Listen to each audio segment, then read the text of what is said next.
Isaac, you're in a lot How of are trouble you? with me, sir. You Why? you lulled me into a false sense of security with three brothers and a very sweet dynamic, and then you pulled the rug out from under me with some scares. This was a fantastic movie. I mean, Oh, you thank you so had much. you had me in the palm of your hand, sir. Oh, that's the best thing somebody has told me about this movie, really, because I believe making movies is an act of storytelling. It's an act of grabbing someone's hand and taking him across a roller coaster. This movie is obviously being sold as a horror movie, but you've seen it, it's way more than just that because the Way movie more. has drama, it has sensibility, it's a story of family, it has coming of age, it has some comedy. It has this the romantic sexual tension. And as a storyteller, I don't want to be just a horror guy. I like to open up my cot, open up and deliver a full ride that's going to take you. And like you said, in the middle of the movie, the tone becomes a little lighter, so you kind of lower your guard, and you don't expect how bleak the third act is going to get. Yeah, I don't want to spoil anything because I want everyone to go out and see this film. It is Yeah. one of the best films that I've seen of the year so far. I know that we're only in April, but this was a remarkable movie. I hope you take this as a compliment. While I was watching it, I really had a lot of I felt that it was a perfect companion piece to the films of Guillermo del Toro. Oh, what an honor you're saying that. That's a big honor to hear you say that. Well, you've earned it. I mean, you've made a complex, heartfelt, emotional, but scary movie. I mean, it really has everything. Like you said, it's got the elements of comedy. There is some fun that the brothers have. There's a lot of drama to it, but then you hit these beats that take you from low to high and high to low through the entire movie, and it's a great ride. It's a great journey from start to finish. I want to ask you some specifics about actually making the film. You've got three lead actors of various ages, Yeah. so from fairly young to teen years. What were some of the challenges of directing to those ages, or were there any challenges at all? Well, I mean, first of all, what you're saying about Guillermo del Toro, I take it as a great compliment because my two main inspirations for this movie were Pan's Labyrinth and Devil's Backbone. And I don't know if you've seen my previous movie, Evil Eye, which is more of a feminine coming of age. I But for have. me, I always say Evil Eye is like my Pan's Labyrinth, and this is my Devil's Backbone.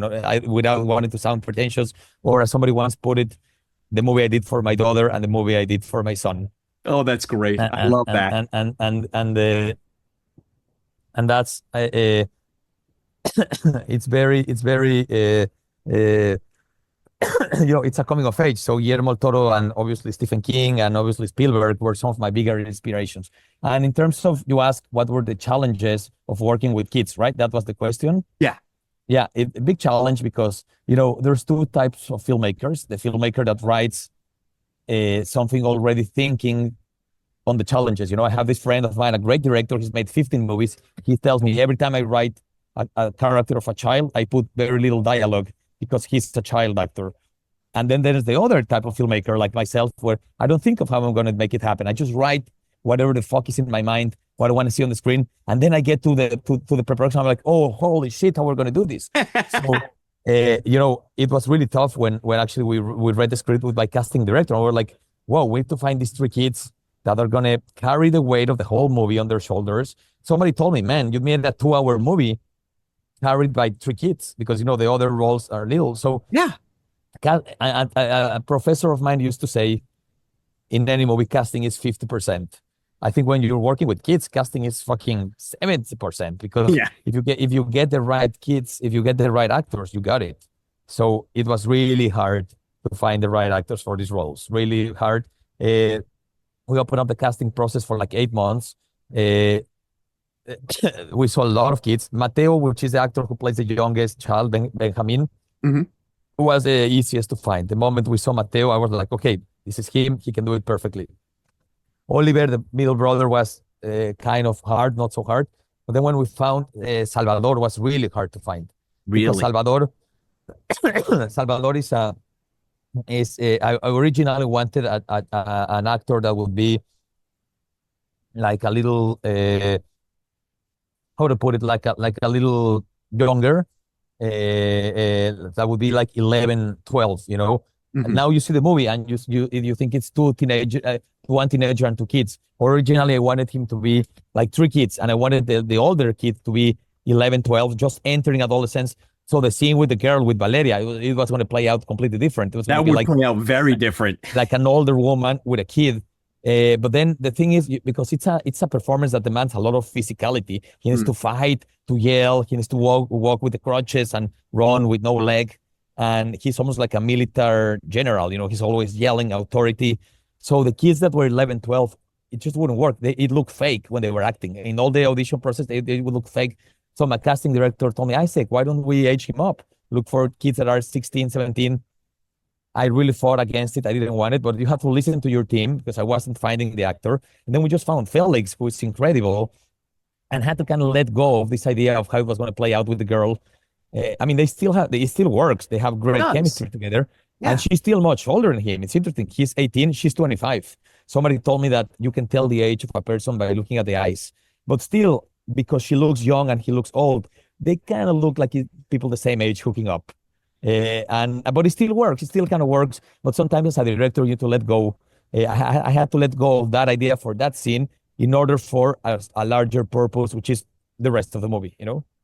And I'll challenge you on one thing and one thing only. When they're both in bed together, she seems like she's so much older than he is because he turns into a little child in that bed because he's a virgin and Yeah. he's trembling almost. So I think you got what you wanted there for sure. Um, I'm very curious, the dynamic that you have between the three brothers. It feels like it could only have happened if you didn't have that kind of family experience. Do you have brothers and sisters? Well, yes, as you can tell in the end of the movie is dedicated to my brothers in the There, end. you're right. My two My brothers. apologies. I have no, it's okay, but I actually really thought about if putting that dedication or not because I didn't want people to believe that maybe my parents were zombies, you know. But I feel it's not so much about that. It's more about I come from a very united family where we all support each other, and my family has always supported me, and that's where it all came from, you know. So I was very happy with how that turned out. Uh, and yes, we are three brothers. I'm the oldest one, but it's not like I put roles of all of my brothers in the movie. It was more like I just the only thing I put from my real life is the fact that we are three brothers.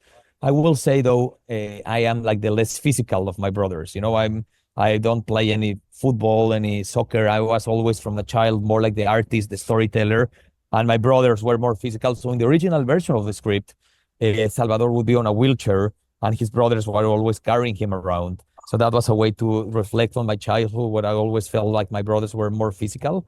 But out of that, I don't think there's a lot of my brothers in the characters. Only the fact that it's a movie about three brothers. Okay. All right. Well, the family dynamic is there, and I think it's fantastic. I have to ask you though, because this is a pandemic movie, and we do have. Are you okay if I call them zombies? Is it okay to use the word zombie? Yeah. I mean, people can call them infected, zombies, whatever. But yeah, it's totally okay. Okay. Yeah.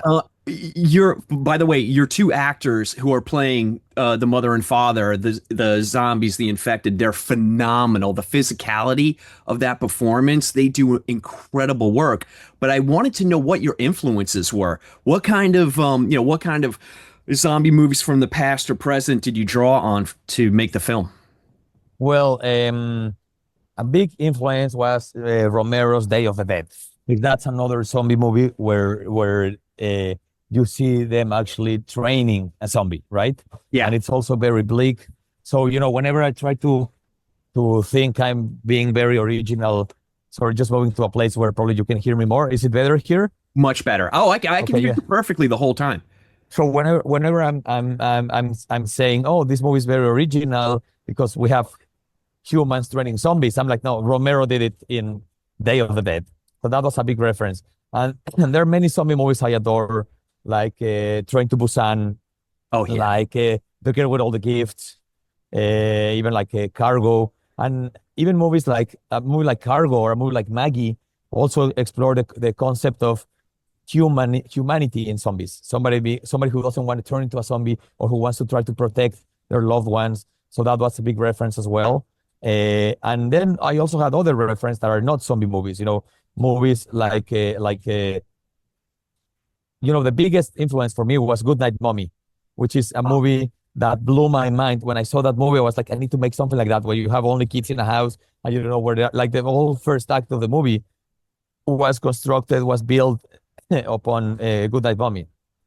And then other movies I really thought about where any movie that you have children having to experience something that is too tough for them, like like Goodnight Mommy, but also like The Others, like Don't Be Afraid of the Dark, a lot of the Stephen King, the Spielberg, growing up, coming of age vibe, even from like Stranger Things, stuff like that. And then on the zombie genre, it was that combined with these zombie references I'm telling you. And those actors were fantastic, very physical. I had to look them up. I had to look for a very physical type that was like very skinny, very thin faces, because they still have to be 3-4 hours in makeup. Yeah. So they had to be and if they were not so similar physically to the role, it would have to be even more. We had to look for a woman that would be very short hair, so she wouldn't mind going completely bald. So we don't have to put like the bald on top of her, all that. And, finding Norma and Horacio was great. I believe Norma, she's a model and she's also a teacher on acting movement in Casa Azul, which is one of the most known acting schools in Mexico. So Norma was amazing. And she embodied this. And I saw her from the rehearsals, how she was more like a creature. She was always like a reptile creature. And Horacio, I chose him more because of his looks and his facial expression. And Horacio was more like a classic Romero zombie. Yeah.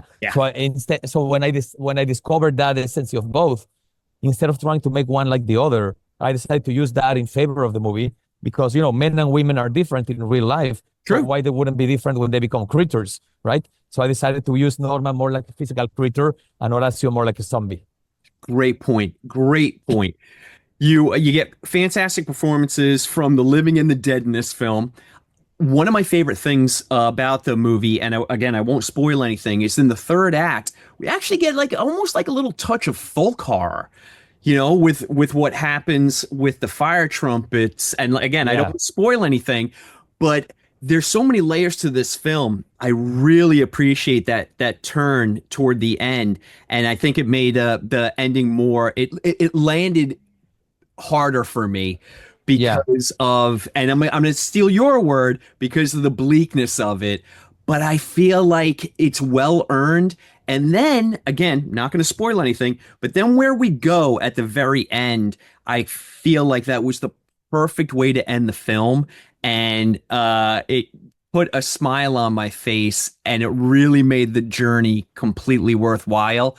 When the movie was over, I wanted to spend more time with these kids. They're just that's amazing. That's really great because I feel in a horror movie or just in any movie, if you don't care about the characters, you are not invested in the journey. And that's why, when some people told me, is the first act long or not, or is it like you take a lot of time to develop the world and the mythology? That's important to make you feel what you're saying, that you want to spend more time with the characters. Yeah. Oh, I certainly did. I have to go in a moment, but I want to ask you one more question because you are a filmmaker who I follow.